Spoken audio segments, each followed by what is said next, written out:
You are now entering the spoiler zone.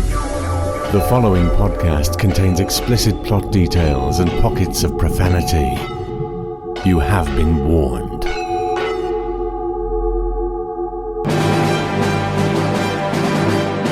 The Exton Moss Experiment. Adventures in Wine and Space with Simon Exton and Ken Moss.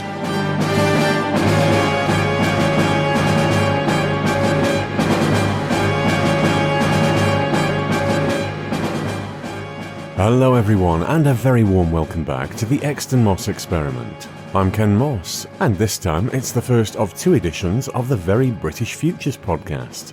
One featuring Simon, and one featuring me. Gareth Preston has very kindly allowed us to repackage his recordings, and in this episode from November 2025, Dr. Exton and Mark Stalker have been invited along to talk about Sapphire and Steel.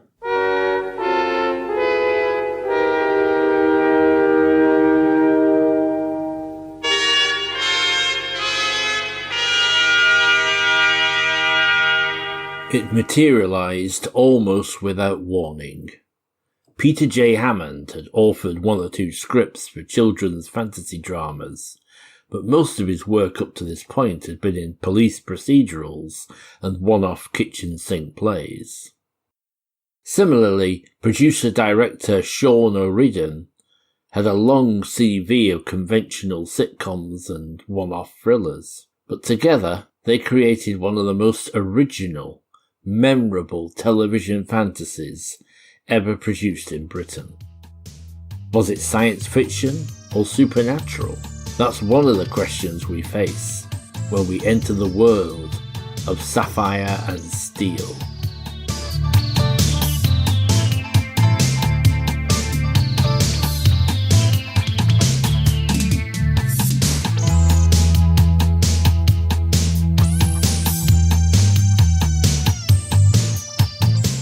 Welcome to Very British Futures, the podcast about science fiction television produced in the United Kingdom. Today we're looking at a unique TV drama that has seared itself into the imaginations of many viewers who watched it. Sapphire and Steel. Transuranics are not allowed, but amongst the medium atomic weights available are my guests, Simon Exton, co-host of the Exton Moss Experiment, and Mark Stalker, physics teacher and general concepts broker. There will be spoilers. Welcome to Very British Futures. How are you both tonight? Very well, thank you. Very well. Nervous, but very excited at the same time. And how about yourself, Simon? Oh, I'm doing grand. Fairly fresh in from work, so full of beans and ready to go. Sapphire and Steel ran for 34 25-minute episodes between 1979 and 1982. It was produced by ATV and starred David McCullum and Joanna Lumley. There are entities which exist outside of what we perceive as reality, and sometimes they break in to abduct people, to change human history for the worse, or for stranger motives. Sapphire and Steel are assigned to stop them. They look like a handsome couple, but quite what they are and who assigns them is a mystery. Sapphire is empathic, diplomatic, and sensitive to time disturbances.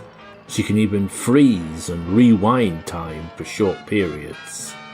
Steel is blunt, pragmatic, and exceptionally strong. Together they are a formidable team, but their antagonists are terrifyingly powerful. How did you first encounter the programme? And I will start with Mark, please. Quite by accident, actually, in 1979 when the series was first being aired. I was sitting with my family in the living room one evening, and we were watching some other programme, and a decision was made to change channels. And my sister Krisha is always the one who was sat closest to the television. Yeah, you can tell how old this is because in the days before remote control, you had to physically get out the chair and go to the television set and push a button to change channels. So anyway, we changed channels and the show was on. And it was partway through, and using bits of memory and Richard Callahan's excellent book, The Unofficial Guide to Sapphire and Steel, I recommend that. He gives air dates. So I've managed to kind of piece together what I think when this was. And it would have been, I believe, the penultimate episode of the Railway Story, partway through, Tuesday, the 20th of November, 1979. Like I say, it was partway through the episode. I didn't know what was going on, but I was intrigued. I recognized David McCallum because I think I remembered having seen him in The Great Escape or some such thing. And I recognized Joanna Lumley from the New Avengers, I think. Anyway, I just started watching Prowse. I was intrigued by them. It was a very imaginative young boy. You're just watching all the events unfolding on the screen. Now, it wasn't until the next episode, which was on the Thursday, because it was on Tuesdays and Thursdays. And it wouldn't have been until the Thursday, 2 days later, that I would have seen the opening and then the animated sequence of the elements coming into the screen. It was that experience when I saw the animation and saw all the other elements that really kind of sealed the deal for me. And for a very special reason, which I would like to share with you, I'll try and keep it as brief as I can. Only weeks before, my dad had taken up a position at Newcastle University as a lab technician in what was then the Department of Metallurgy. And it was probably during the half-term break, me and my sister went down to see Dad in his new place of work, and we were exploring the very spooky basement labs of King's Hall at Newcastle University. One of the labs, there was this old kind of desk cabinet with a glass top and all these partitions within which were heaped all these metal samples. And it was aluminium, lead, copper, tin, zinc, and antimony. I'd heard of copper and lead before, but not the other elements. And this was my first introduction to the world of metals. And later on, I would find my introduction to the world of the chemical elements. I never really paid much mind to the idea of metals before. So this was a whole new experience. And it would have been only weeks later, this program came on, had all the elements flying into the screen. So for me, it was this kind of peculiar double encounter. I'd already had the kind of fascination with the chemical elements going on in my mind. And I see this program talking about the chemical elements and flying into the screen. So for a very imaginative young boy, this was a very unique experience for me. And it's lasted ever since. And Sapphire and Steel has been my all-time favorite television show. And I've never shut up about it since, basically. Well, actually, before I get on to how I first came across Sapphire and Steel, I'm just going to add to Mark's story about Newcastle University, because I studied there in the chemistry department in the mid-1990s. So I know exactly where it is that you're talking about. Oh, wow. And I did a master's degree there, half in the School of Chemistry, half in the School of Clinical Biochemistry. All the spooky interconnectivity there. Yeah, absolutely. So I watched Sapphire and Steel right from episode 1, first transmission. It would have been a Tuesday. My sister and I were looked after by our grandparents on Tuesday evening, which meant that Nana and I could watch science fiction stuff because nobody else in the family liked it. Granddad wasn't interested in telly at all, so he used to disappear off and play chess with himself. And Nana and I used to watch whatever telly was on, but she found this new science fiction thing, and so we watched it right from the very start of the very first episode, and I watched every single episode of it afterwards. Now, I had to absolutely badger my folks to let me watch the Thursday episode because Nana wouldn't have been there then, and I must have just made such a pain of myself that I was allowed to watch it. And then that badgering, which to be honest rarely worked, and I think part of it was probably because my mum liked Joanna Lumley and liked her as an actress, so that was okay there. But it opened the door for me to be able to occasionally badger to watch other stuff. And the one I particularly remember was the Quatermass conclusion. And I begged and begged and begged to be able to watch that. And in the end, they just gave up to shut me up. So Sapphire and Steel, I loved it at the time. It is one of the very few programs that I prefer watching to Doctor Who. I must confess, Simon, I absolutely envy you because it wasn't until the 90s when they released the VHS tapes that I saw for the very first time the first story and then watched from the beginning through the Railway Story. Because like I said, it was very close. It was partway through the penultimate episode, the Railway Story. But I totally envy you having seen it from the very outset. That would have been amazing. I've got memory. I know I did watch some of the original transmissions, but I have a feeling my watching was very sporadic, and I have no idea why that was, because I was a very inside kid, and I didn't have any scouts or anything to go to, or after school activities. But for some reason, the Swiss story rhymes. So I remember is that, and I think I saw a bit of the railway. I think probably Adventure 5, the Agatha Christie, is probably the one I've saw the most at the time. Possibly because it was an ITV show and we were a bit of a BBC house. So that could be why we didn't see it. So rather like you, Mark, I didn't see it properly, really, until the sort of late 80s and the tape trading days. It's a bit of an overused cliche to say a program there's nothing else like it, but I think in the case of Sapphire and Steel, it is a genuinely unique blend.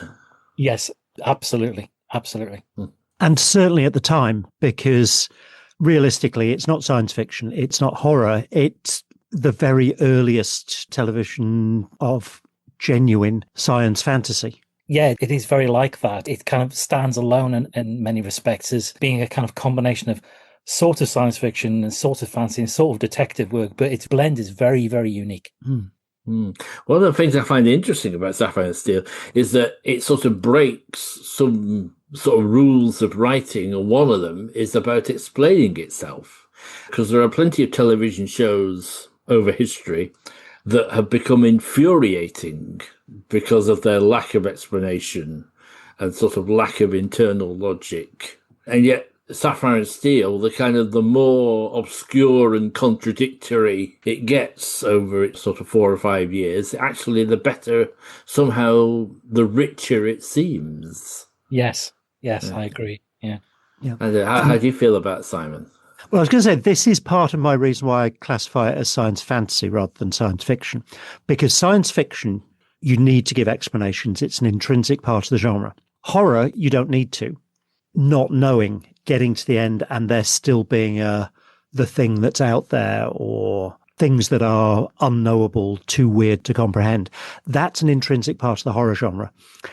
And science fantasy is kind of halfway between the two. And don't get me wrong, there are some horrific bits in Sapphire and Steel, but keeping in context. And there are some very fantastical bits in it. Very little in the way of decent science, to be honest, even down to the fact that they describe themselves as elements, and neither Sapphire nor Steel is actually an element. I was going to say, I do have a little bit of a theory about Sapphire and Steel in terms of its creation by P.J. Hammond that kind of explains why Sapphire and Steel themselves weren't really explained. I think from the outset, the focus was so much on the stories and the events, the enemy breaking through, and then Sapphire and Steel dealing with the problem and the interaction with the characters and all of that. I think it was probably by chance, not by design initially, that the story's focus was on the dramatic effects of these things breaking in on Earth and Sapphire and Steel dealing with them. They just turned up to deal with it. So it was never needed to explain because it wasn't a focus priority to explain who they were. When the program got started, I think it was probably then a choice. Let's steer away from not giving any kind of explanation to the world because it does create drama and atmosphere than being shrouded in mystery.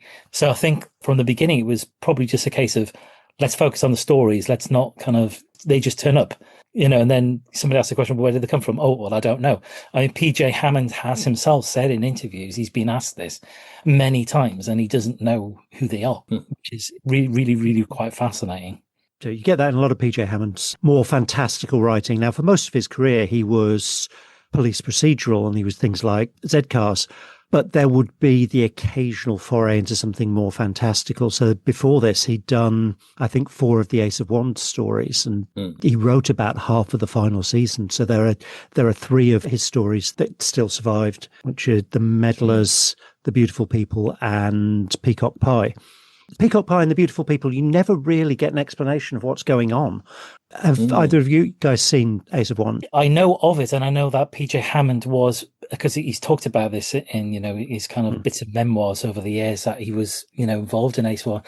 To my shame, I have never seen any of the show, and I really, as part of my kind of education in the fantasy and science fiction, I really ought to. And the Peacock Pie episode has Brian Wilde as this very lonely man who has psychic powers, knows how to do what he can do, but doesn't really know how to interact with people to be able to get anything out of them. So it's all about sort of forcing people to do what he thinks they should do, almost so he can find friends.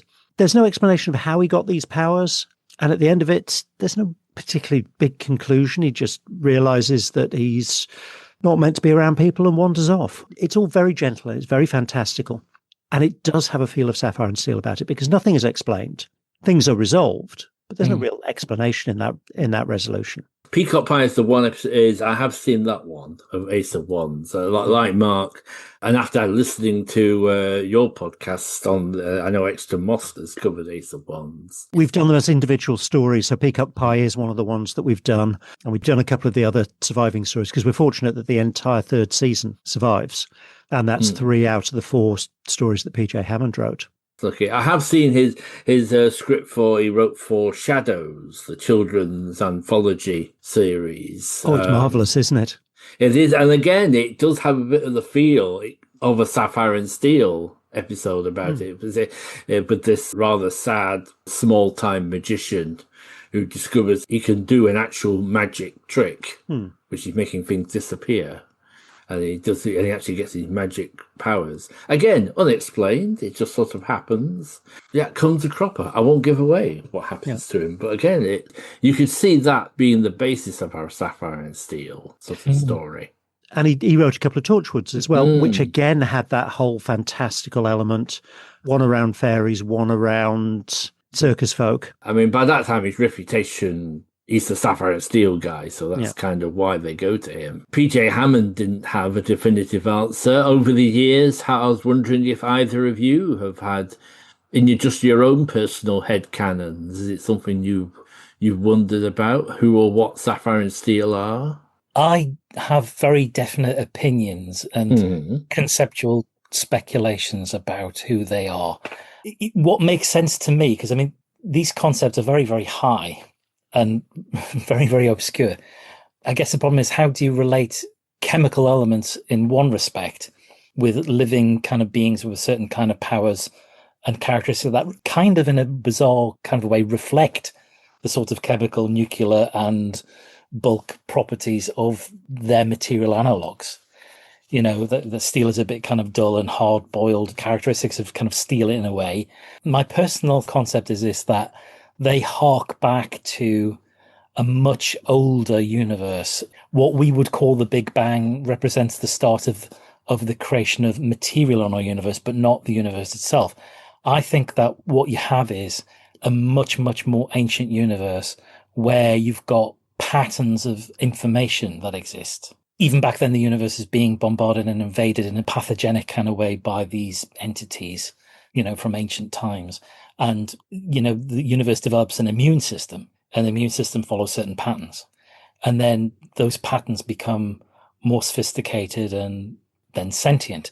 And what happens is, at some point, the universe turns into a material universe, and the same kind of patterns that, you know, existed in that old universe somehow get carried down and form the basis of the creation of the chemical elements in terms of just patterns of information. But also you get Sapphire and Steel coming forth as being an embodied representation of the entities that existed that were part of the immune system of the old universe.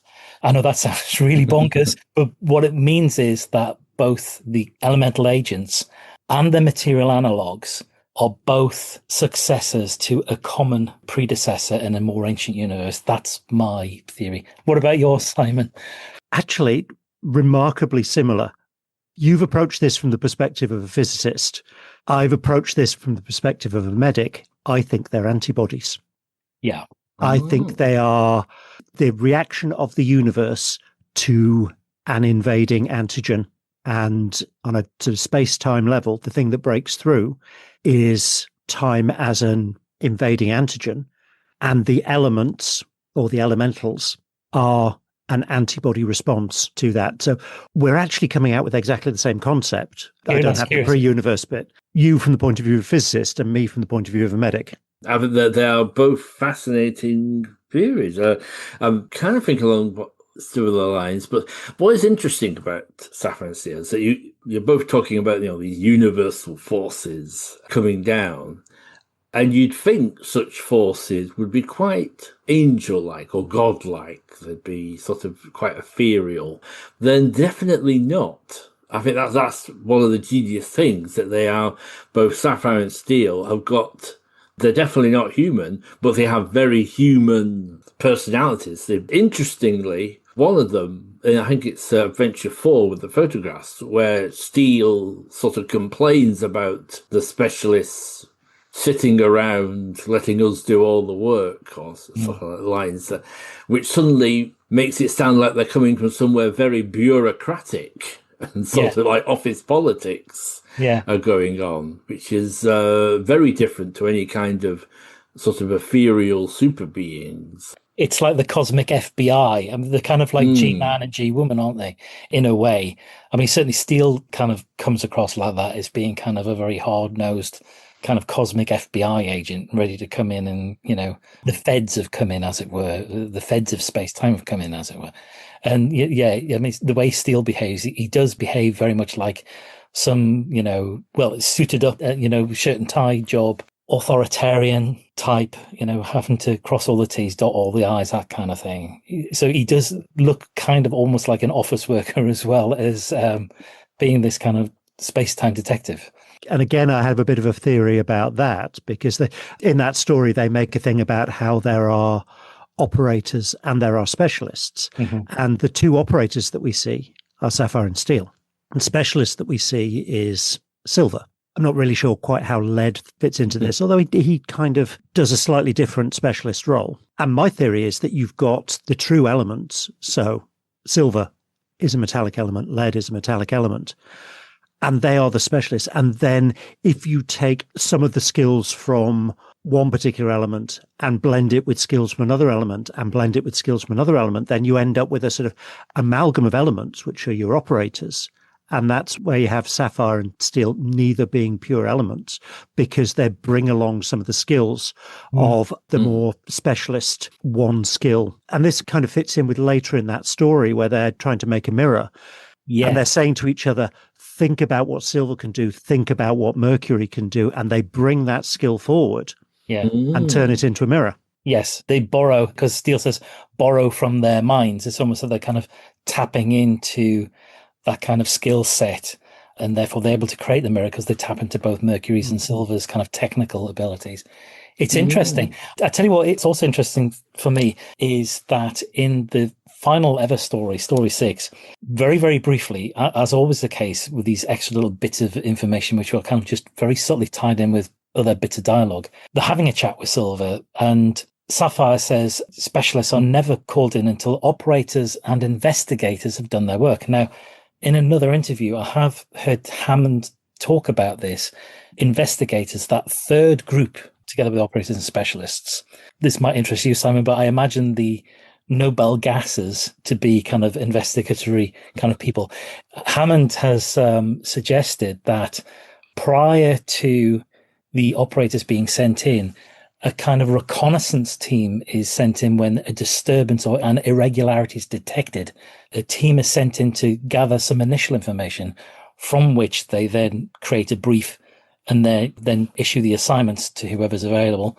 And that's when they sit down, have the brief with the agents before sending them in to deal with the problem.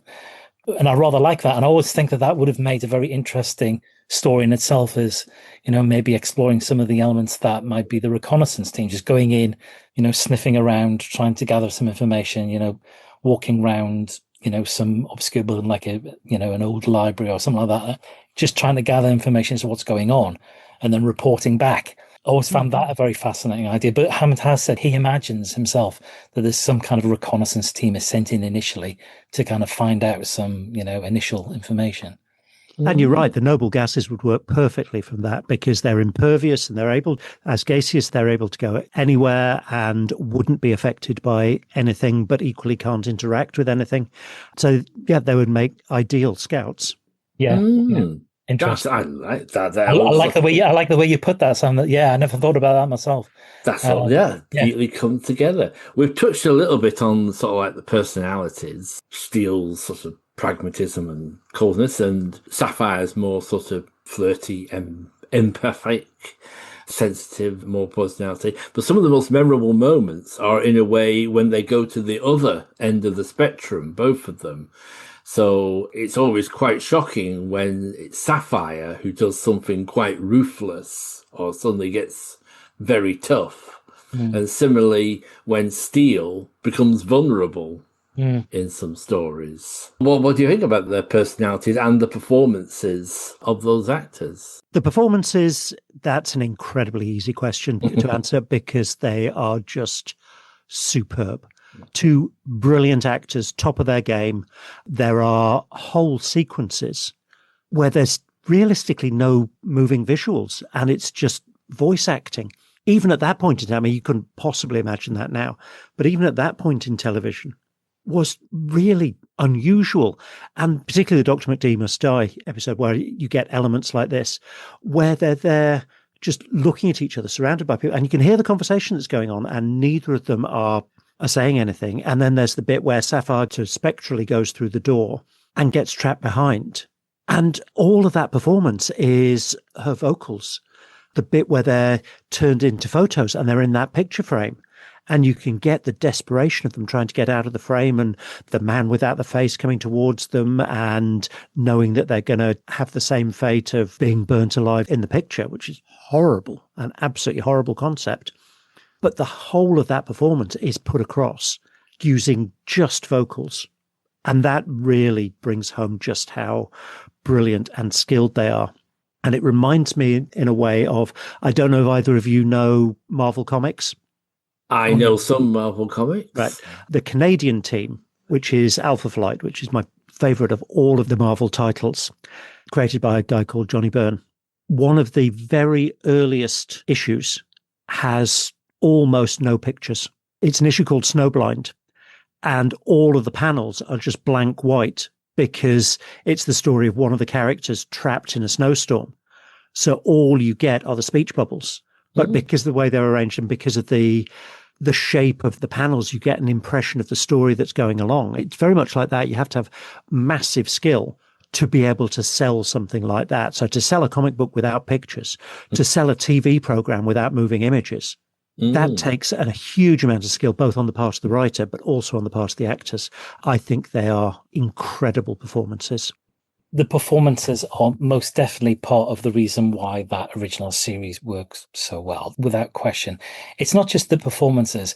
There's also that kind of quality of what I've talked to other people about over the years, about screen presence. And I remember seeing a bit of a documentary with Sean O'Reilly talking about, in the early stages when they were going through the casting and, going through the ideas and preparing things for the show. And one person on the team says to Sean O'Reilly, you want to get someone, with some heft like David McCallum.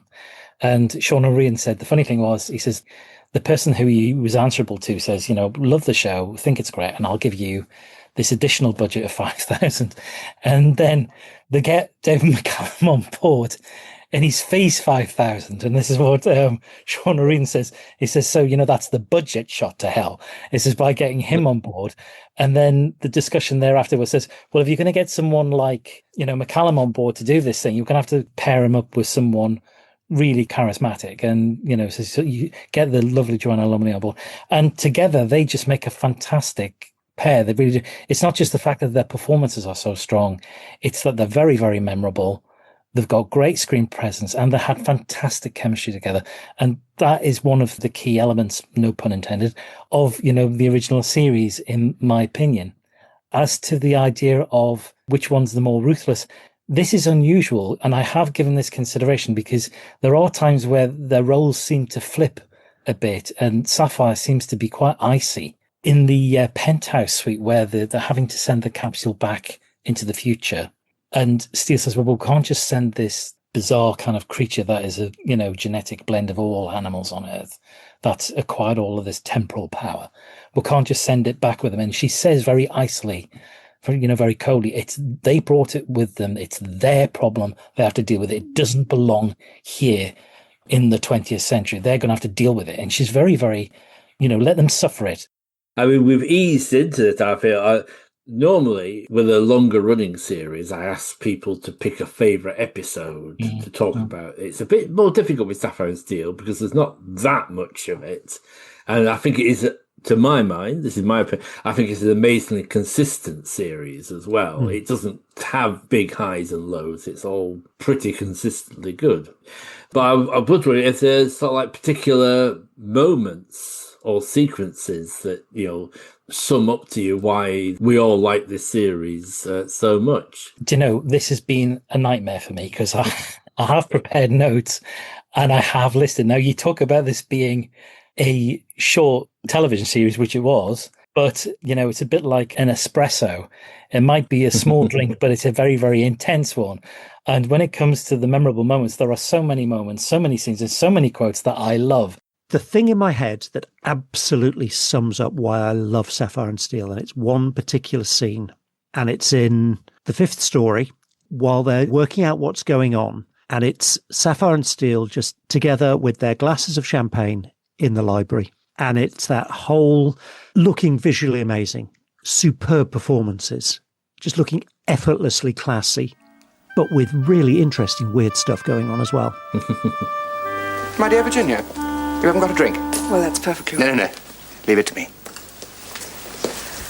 There is a time break, and someone in this house is causing it.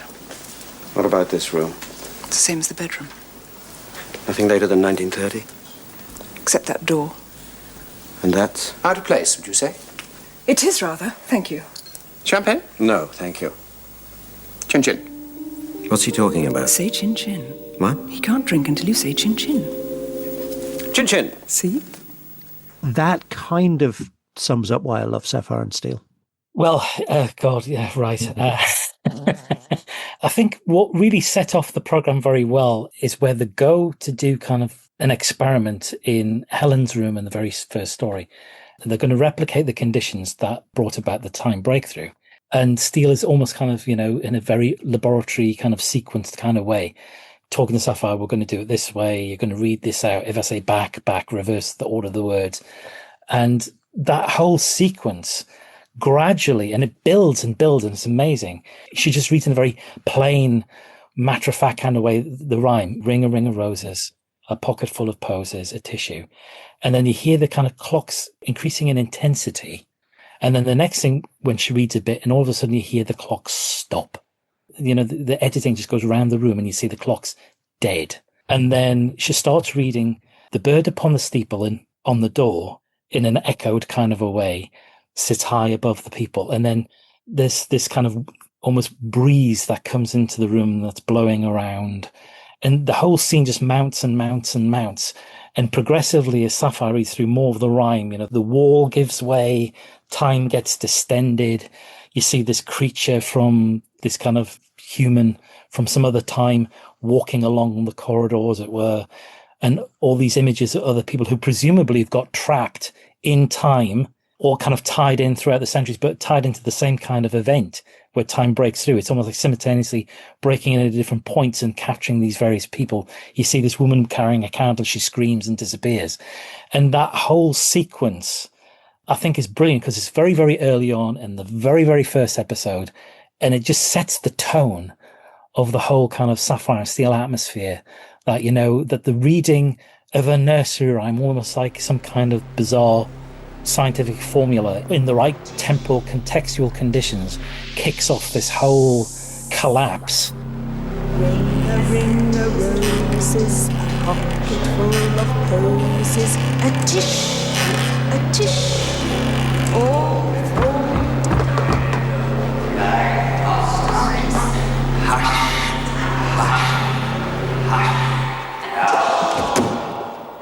I'll just respond slightly to Mark's last yeah. comment, because the people that we saw, I didn't think were people who got trapped in time. I thought they were personifications taken from the text of the nursery rhymes.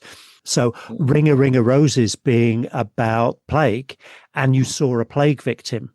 Right. Ooh. Okay. Of course. Yes. And then when you get the Cavaliers and you get the woman who reacts to them, I thought that they were coming from that goosey gander, and it was all about the Roundheads and Cavaliers. My take was that all of those figures were like their personifications that are brought out of almost as the sort of the antigens to Sapphire and Steel's antibodies. Interesting. Would you like to name Yes, another absolutely. moment? And mine again is a very sort of stylized visual image. And it's almost one of the last images that we see. The very final story and in the final scene. And Sapphire and Steel are there in the garage, and the male and female transient beings come in, and they're all dolled up in their 1940s gear. And the woman who was pretending to have no confidence and needing to be looked after was suddenly standing up straight and tall and had the perfect makeup. And they sit down together and she says, "This is a trap and it's forever." And she just gently lays her head on D'Souza's shoulder. It makes such a beautiful image. And her performance in that reminded me of Jane Birkin, wasn't it? It was Jane Birkin and Nicholas Clay at the end of Evil Under the Sun, where she's been this very mousy to subservient wife until it's pointed out that that was her whole persona that she played to get through the murder. And then it comes to the end and she's there in this dramatic black and white striped suit with a perfectly done hair and perfectly done makeup. And that image of the two incredibly powerful beings just being laid back and we've won, we don't need to care about this. And that visual image of her with her head on his shoulder, just absolutely outstanding. Steele, I don't understand it. don't trust him. And don't believe her. Actually, you can, for once. Because this is the trap. This place, you see, this place is nowhere. And it's forever. Nowhere, nowhere, nowhere. We should have known. I'll get us out of here. I saw the future. And it was our future.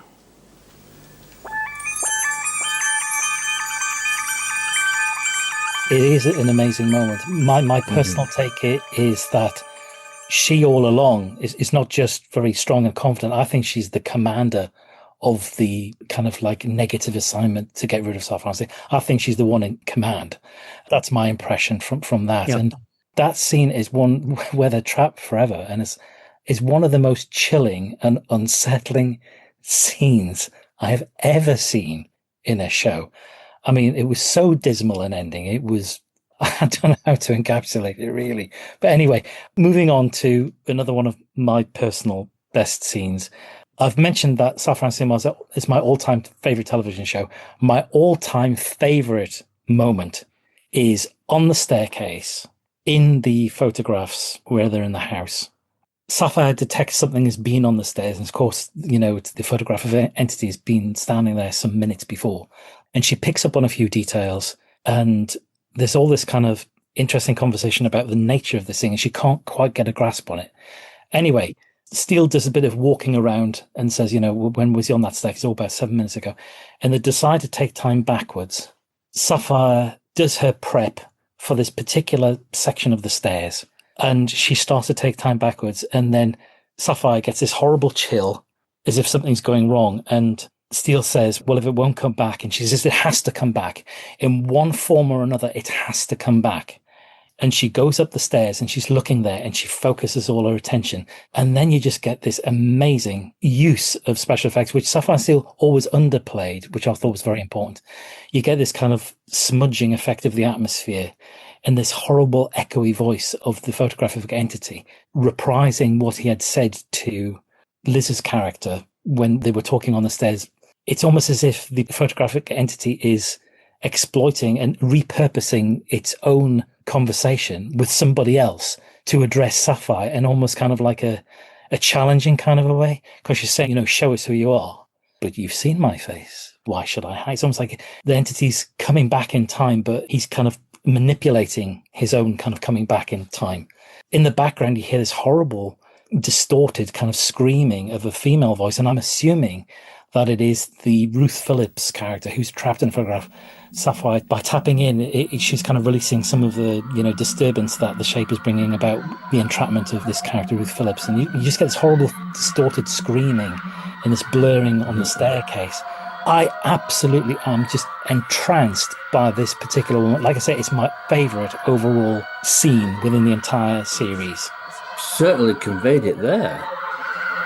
No! But you've seen my face. Show us! But you've seen my face. But you've seen my face. But you've seen my face. But you've seen my face. But you've seen my face.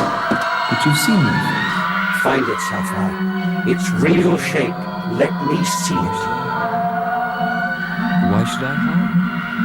Why should I? Come on, find it. Its real shape. Let's see it. Let's see it. Why should I? Let's see it. I have to say, Mark, you have picked an amazing scene there. And a part of it that I absolutely love is that once Sapphire has done all this summoning and forcing the thing to come back, she then scuttles up the stairs and crouches down and looks through the banisters. And that's just a beautiful, beautiful touch from Joanna Lumley. Simon, would you like one last choice of a scene? My final take is again going to be from this story, because this is by far my favourite story. I think it is just beautifully structured and beautifully holds together. And it's the scene where the photograph gets burnt, because that is just horrific and beautifully played. What's happening? What's happening? What's happening? What's happening? No!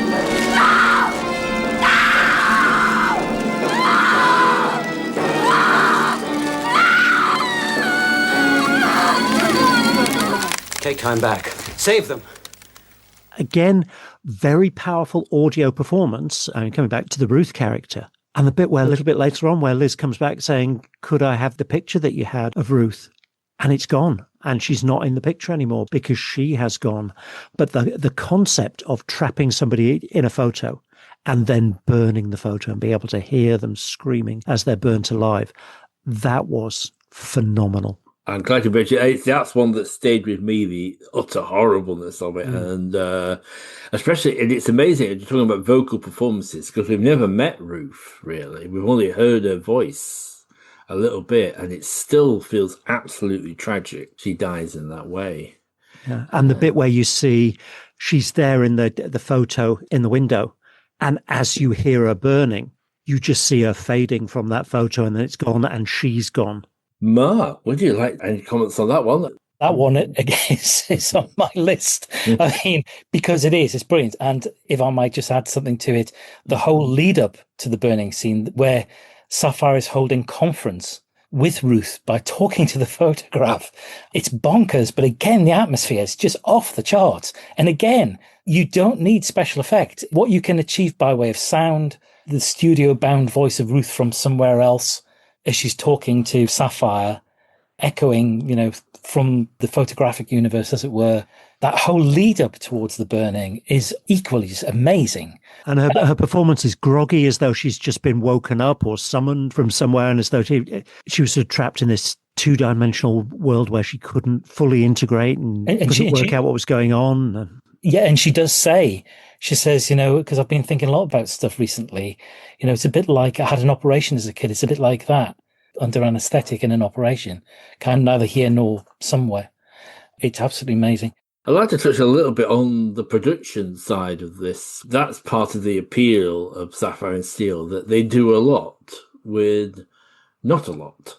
I thought if you'd agree with me there. Absolutely. And, it's a case that they make a virtue out of their pretty much studio-bound sort of production. Yeah, absolutely. It's like the Ghost Children from the photograph is all done with sepia makeup and one cardboard cutout, then crumbles, and the umbrella's coming alive. It's a very cheaply done effect, but it's brilliant. And then freeze framing and switching to black and white for the conversion into the photograph scenes. And what on any other show would look like an incredibly cheap Quantel effect works brilliantly. In this, it's kind of like the antithesis of a lot of more modern science fiction, in that it's plot driven, it's character driven, it is performance driven, with the special effect adding on from the outside. It's not, we've got this monumental space battle sequence and we'll throw some human interest stuff around the outside. It's character and it's plot front and center. In fact, you actually begin to sub into my final question, which is, do you think it could be revived? Do you think there's a place you could make it work in today's TV? You're shaking your head, Mark, yeah? No. Sorry. If you'd asked me this question back in the early 90s when they had released it on VHS, being a naive person of those years, given the fact that, oh my God, I remember that show. Oh, they're going to bring it back. That's fantastic. In fact, I did read an article at the time where it was being touted as being brought back. If you'd asked me then, I would say, oh, that'd be wonderful. That'd be fantastic. Knowing now what I know of kind of production, and particularly modern day production, I would say there are so many ways in which you could get this wrong. Sapphire and Steel was massively dependent upon the conditions and the time period in which it worked. Its limited budget forced it to make, as you've pointed out, Gareth, forced it to make resourceful, clever, inventive ways of capturing ideas other than using special effects. Use of sound was very, very well done in Sapphire. This use of the music was really very brilliant. But clever things like what Simon was talking about, where you see Ruth Phillips in the photograph. There's no special effects there. They're just talking to a photograph and you hear her voice. There's no special effects there. It's just, you just piece together a few things that couldn't happen. And all of a sudden you create this magical, amazing kind of production effect. Now, where would you get? I know what a modern day production team would think. They would go in, we've got lots of money, big budget, special effects, go in there, and it would just become just this big kind of overblown thing. I'm not even convinced really by modern day story writers, if I'm honest. And the thing is this, Sapphire and Steel stories, PJ Hammond just had this thing where he kind of knew his own thing. He got it right. And it required very, very careful interpretation of the, because yes, time breaks in, but how does it break in? In the very first story, it is quite literally, he talks about time breaking in. So the temporal entities that break in because the fabric is weak. So they break in a very explicit kind of a way. With the other stories, the entities breaking in, it finds some kind of foothold, some mechanism by which it can get in, like with the soldiers' misery and bitterness and resentment gathering over the years, it kind of breaks in that way. With the photographs, it breaks in that way. And the thing is this knowledge and kind of, there's almost some kind of a pseudoscience that PJ Hammond understood, to arrive at these stories. And I don't think modern day writers would go back and look at the conditions under which the story evolved originally. I don't think they would acknowledge or try to understand the production techniques that we use to achieve the stories. I don't think they would bother about how the original stories were, like I've just described, how you come up with the stories, how you think about these entities in this kind of way. I think they would just go in for just some very quick, stack them high, sell them cheap kind of quick stories. For me, it would be a case of what you would end up with is a show that would be in Sapphire and Steel in name only. My answer has always been very similar, and I've always said no to this question. Over the last few years, I've amended that in that, Mark, I agree with every single thing that you've said. And if there was an attempt at doing a big budget remake, I think it would completely fail. However, I think as a concept, it has potential, but you couldn't do Sapphire and Steel. You could not do Sapphire and Steel without Lumley and McCallum. That wouldn't work. It would always be seen as a pale imitation, no matter who you got in. So it would have to become, I don't know, Copper and Ruby or something like that. It would have to be other focus characters. And the thing that you would really need to have, the only way it could possibly work, is to have a writer of the caliber and imagination of PJ Hammond. And I think that there are people that could do it. The name that is at the top of my list for that is China Miéville. I don't know if you've seen The City in the City, the concept behind that. And that's two cities that are side by side but overlap, and you can't see from one city to the other.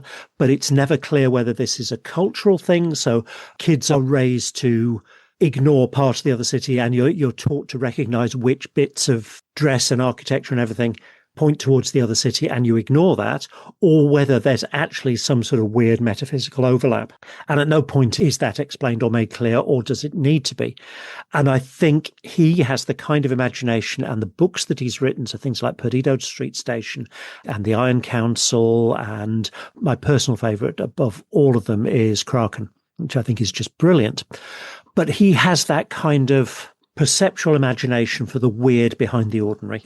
And I think you would need something like that. You would need to have a smaller budget so the ideas could take center stage. And so you didn't have the people who were paying the bills calling the shots. So I think it's possible, but I don't think it would happen, because I think Sapphire and Steel as a name just has this almost mythic quality of its own. So I have a question for you. If it were to come back and you had a male and female protagonist, who do you think has the gravitas to be able to pull that off? Well, I'll let you into a bit of background, because I wanted, me and a friend of mine back in the 90s, we actually wrote to PJ Hammond. We did get a response from him. But I'll put that to one side. I don't want to talk about this. It's the wrong time to talk about it. But I put forward the idea of Diamond and Jade, and I pictured Diamond because you would automatically think of a gemstone as being naturally feminine and female, and I didn't. And I thought, a male who's hard and cold and sharp to play Diamond. And at the time, I couldn't think of who would play him. I know who I would get now to play Diamond, and it would be Benedict Cumberbatch. But I don't know who would play the part of Jade. But that's what I would consider as kind of a winning formula. You would really have to pick people who are really kind of like really, really sharp actors, who could really embody those kind of like elemental characteristics. Like I say, the interpretation of Diamond is even harder and colder than Steel is, if that's possible, because Diamond is, in terms of material character, it's a material analog, is hard, cold, and brilliant. So you want someone almost like a mathematical mind, sharp, really sharp and icy. I think Benedict would fantastically kind of play a role like that. And as to who would play Jade, I don't know. But that would be my kind of, way. By the way, have I gone off beam here? Is this actually answering the question you asked, Simon? No, you're answering exactly the question that I asked. And it's given me time to think about my answer, because I've never actually thought of that question prior to asking it. What I think I would do, bringing it back, is swap the archetypes. So have the Steel role played by the female protagonist and have the more empathetic Sapphire role played by the male protagonist. And I think the person who would do a brilliant job of that is Ben Whishaw. Okay, I need to look into that, yeah. And the hard as diamond female character, Helen Mirren, with the age difference, have it as a mentor-mentee relationship. So she's somebody who is coming to the end of her time as Diamond, and he's somebody who is just starting in with his role as Gold or whatever. As it goes forward, you could have her being replaced by a younger version that he then trains. Oh, it's like a Jedi kind of Padawan kind of relationship.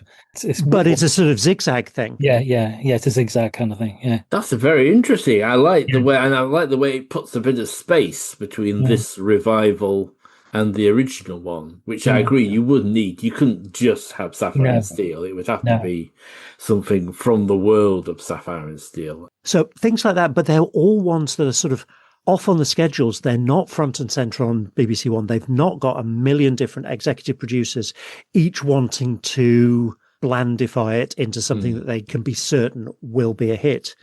You need to take a risk. You need to say, can't be certain that this will work, but won't it be interesting to try? Yes, I'm glad you mentioned producers, because I was going to say we've been talking quite a bit about PJ Hammond. I think it's worth we were very lucky that he got partnered with Sean O'Regan. I hope I pronounced that right. Gave him the perfect support, really, to realise those stories. Yeah, I think they were definitely a good creative pair.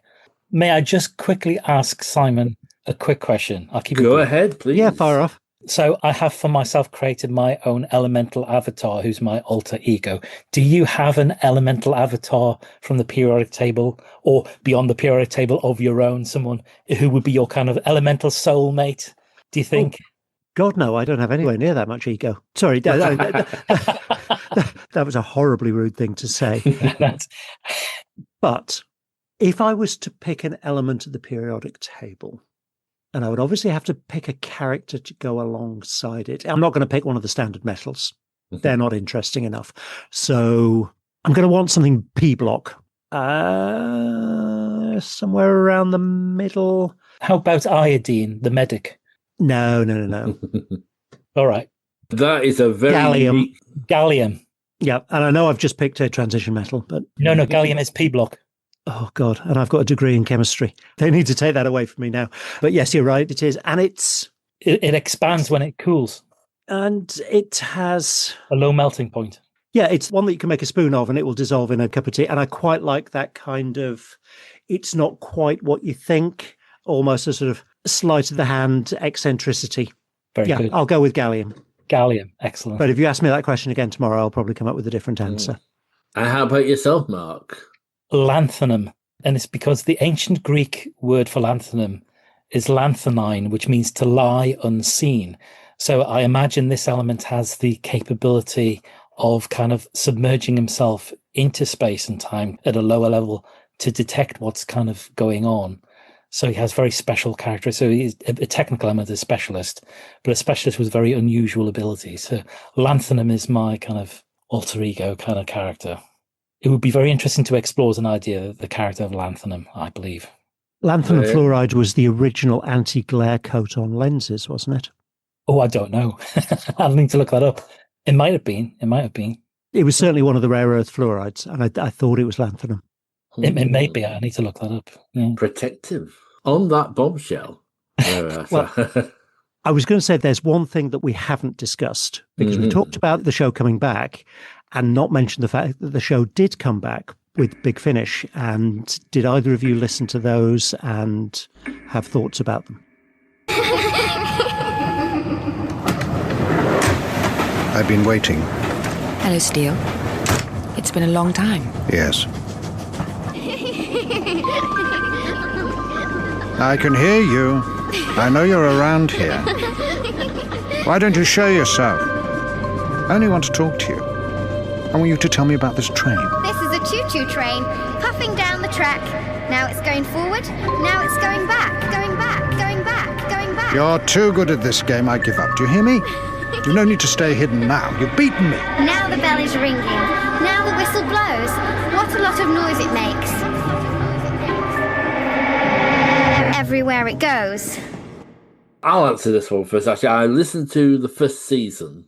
Nothing wrong with the casting of David Warner and Susanna Harker. I think they're both fine actors. But weird, I found it quickly became a bit formulaic after the first story. It felt like everyone's a big fan of Adventure 2. And there was a kind of Adventure 2-ness about a lot of those stories. And far too much spooky children as well. It's got to be leading somewhere. All these spooky children appearing in every story, and then it didn't lead to anything. So I thought they were reasonably well made, but no, in the end I remained a bit ungripped, and I haven't bothered with seasons 2 and 3.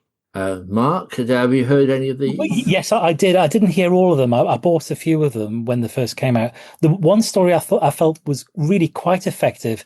I think it might have been the second or the third story where the lad comes back from university and he's got his younger sister there, and his younger sister is the twin who survived, and the other twin died in childbirth, I believe. But the mother keeps the ashes of the other twin in the house, and the ashes somehow retain something of a person at that time exploits and breaks in that way, because one twin survived and the other one didn't. So this other twin is kind of resentful of life, and time managed to exploit that, and it breaks in that way. I thought that was an interesting one. I didn't think that the story panned out quite as well as it might have done as a story, but I certainly felt it was quite powerful. And the scene at the end, which is quite grim, where the only way in which they can resolve the situation is, it is very, very, very dark, actually. They persuade the twin sister to commit suicide. And she does, she sadly cuts her wrists. But when she dies, the other twin dies with her, and time is locked out. Sapphire and Steel make a quick getaway out of the house, and then the mother finds the dead daughter in the living room. Very, very dark, very, very unsettling, but I thought it was in the spirit of, Sapphire and Steel. Like, it's a case of not everything nicely gets resolved, because the bigger picture is really keeping time out of, time from breaking in and getting rid of, the entity is what matters. But, there is kind of really bad collateral damage at times, and that story kind of touched upon that. How about yourself, Simon? How do you feel about the big finish? Again, I've listened to the first season and a couple of others. I wasn't particularly impressed. I didn't think it was well written. I thought it was, as with almost everything in Big Finish, very well acted and very well produced. I just didn't think the scripts were there. And it was very much a Sapphire and Steel by numbers with nothing particularly innovative going into it, with the exception of one in a lighthouse that didn't come across as a Sapphire and Steel story at all, came much more across as an Alan Garner story. So things like Redshift and the Owl Service and that kind of feel to it. And, I'm in Stoke-on-Trent. I'm right in the heart of Alan Garner territory. I live only a few miles away from Mount Cop. So a lot of the things that he wrote about are around this area. I mean, his works are brilliant. And that lighthouse story struck me as much more an Alan Garner style. And it was the only one of the first series that I found to have any originality to it at all. I wasn't really a fan of The Big Finish, but it's not really fair to discuss Sapphire and Steel without discussing that. And again, nothing wrong with the performance from either of the leads, but you can't help with a character called Sapphire and a character called Steel comparing to Joanna Lumley and David McCallum, and a recreation of those roles is always going to fail by comparison. The Lighthouse one is quite a strong one, like I say, as a story. I'd like to cover Redshift. It's just a bit too much fantasy to really fit into this podcast, unfortunately. It's sort of one Alan of those... Garner is brilliant, by the way. I have Redshift and the Owl Service, so yes, thumbs up to him. He is amazing. I just thought I'd make that point since it was mentioned. Yeah, and the TV adaptations of both are incredible. Well, I haven't watched them, but I think I've got them on disc. There's so much backlog I need to get through. The Owl Service is one that you have to luxuriate in. It is slow, but it's atmospherically slow. It builds up around you. I mean, that is one that you can just sit down and watch. I know it's 8 hours, but you can just sit down and watch, and it builds and builds and builds and builds. And the three leads are phenomenal. Well, I think it only remains for me to talk a little bit before we sign off to both of you about other things going on in your life. Let's start with Mark. What sort of projects are you embarking on at the moment? Apart from teaching maths and physics. The funny thing is, I'm a bit of a bizarre kind of an individual because I'm a child from two worlds, as it were. I have a very logical kind of mathematical and physics mind and a very kind of deep sense of what is kind of real. But similarly, on the other side of my character, I'm kind of very mysterious and spooky. I mean, I grew up with Arthur C. Clarke, his mysterious world and later the world of strange powers.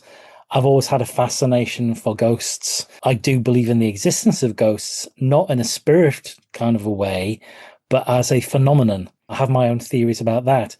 What I find very curious about myself is the fact that I can deal with concepts in a raw kind of way so that I can utilize the same kind of conceptual framework building capacity to think about physics and mathematical ideas as I can for kind of like story ideas and the concepts that we talked about in Sapphire and Steel. Peculiar fluid boundary between two extremes, as it were. But one of the things I'm kind of doing at the moment in my life is making a study of AI, looking at the science to that. The interesting thing about AI, because it's looking at how artificial intelligence needs to kind of review what natural intelligence is, which we still don't know. We don't have a conclusive idea on the nature of consciousness itself. When you get into AI, it starts to open so many doors into so many areas of physics, mathematics, information theory. At the moment, I am just absolutely soaking up as much as I can about all of this kind of conceptual stuff. I'm presently looking into complexity theory, which is a fascinating area of science. So there's a lot going on with me at the moment, but again, it's all big concepts, big ideas, bizarre kind of stuff. It's in a mathematical way, but it's still kind of out there in some way. So yes, that's me. Well, it sounds exciting, and I can see why Sapphire and Steel, which blends so much, is so appealing. And Simon, what's coming up? I was just going to say, Mark, that sounds like the perfect CV for a science fiction writer, because, you've got the greats like Asimov, who had a really good grounding in physical science. He was a biochemist, wasn't he? Arthur C. Clarke was an engineer.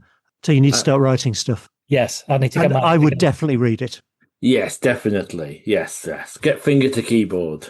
Definitely, yes. And Simon, what's coming up with the Exton Moss experiment and your other podcasts? Exton Moss is plodding along. We've got a couple of collaborations coming up with the Peggy Mount Calamity Hour, who we spend quite a bit of time collaborating with, to put it as it's polite. The four of us finally met up after years of talking online. We finally met up for a Blake 7 convention this year and just had the most amazing time. So we've got some stuff coming up with the Peggy Mount boys. We've got loads more Exton Moss episodes coming along.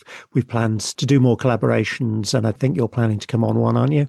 I would love to come on. Yeah. Yes, we are going to do another one I've always wanted to finally seen, is They Came From Somewhere Else. Absolutely. Another one I remember watching at the time that it came out, because that was 84. I think I'd have been about 15. I can't wait to talk about that one. We've got a number of collaborations coming up with other podcasters. We keep on drinking gin, so we keep on reviewing it in the Tonic Screwdriver. And about the only thing where we're in any way organised onto a regular monthly schedule is the Archive of Audio Antiquities, where we look at classic radio shows and audio drama. And we were also doing Kinky Boots, which was an episode-by-episode watch-through of the Avengers, but that's kind of stalled because we did a collaboration that took about 8 times as long as a normal episode. And Ken edits a bit of it and then kind of loses the will to live. It will be brilliant it will be absolutely brilliant when it comes out, but it's taking him forever. I'm going to look forward to all your productions, and especially talking about They Came From Somewhere Else. Yes, we need to sort a recording date out for that. Cool. Well, it just remains me to say thank you very much, both of you, Simon and Mark, for spending so much time, and it's been an absolutely fascinating conversation. Just like to say before leaving, just to get the opportunity, it's been an absolute delight this evening to talk with you and share with you ideas about this fantastic show. It's been absolutely lovely. Gareth, it's been fantastic. Thank you very much for having me on this show. Oh, it's been my pleasure, and you had nothing to worry about. You've been excellent. I am absolutely going to echo the love in, because this has been fantastic. And even better than having a geeky, weird TV program that you love, even better than that is finding somebody else who not only loves it as well, but actually has some of the same headcanon. Because our ideas about them being universal antibodies are coming from different branches of science, but they pretty much met in the middle. Yeah, brilliant. Yes, it's been great. This has been fantastic. It was wonderful meeting you. And you should come on to the Exton Moss experiment as well. Oh, yeah. I'll probably get in touch, Simon, with you. Have a listen to a couple before you agree to it. Okay. I'll be in touch with you. We're a touch more chaotic. Okay, no worries. No worries. Okay, well, thank you much. I shall let you both return to your places in space and time. Thank you. Enjoy the rest of your evening. And thank you very much. Take care. Bye now. Bye-bye. Bye. Sapphire and Steel was released on VHS by ITC starting in 1994. It was then released in 2 DVD sets in 2002, followed by a single complete set by Network in 2007. At the time of recording, it is available to stream on ITVX. Big Finish produced 3 seasons of audio dramas, beginning in 2005, in which Susanna Harker and David Warner took on the title roles.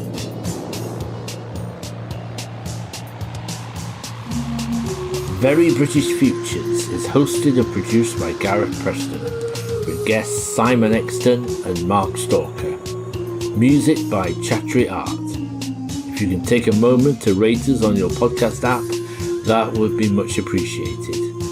You can get in touch with the podcast via verybritishfuturespodcast@gmail.com. Follow us on X @FuturesVery or visit our Facebook page.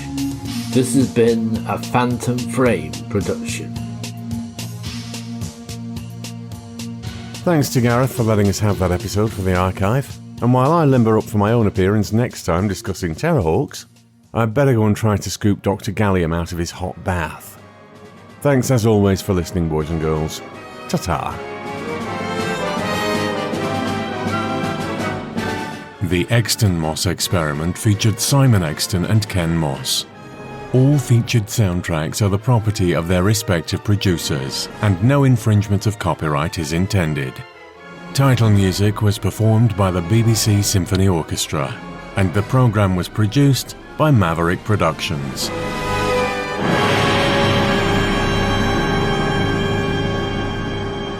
For more information, please visit maverickproductionsuk.blogspot.com or find us on social media.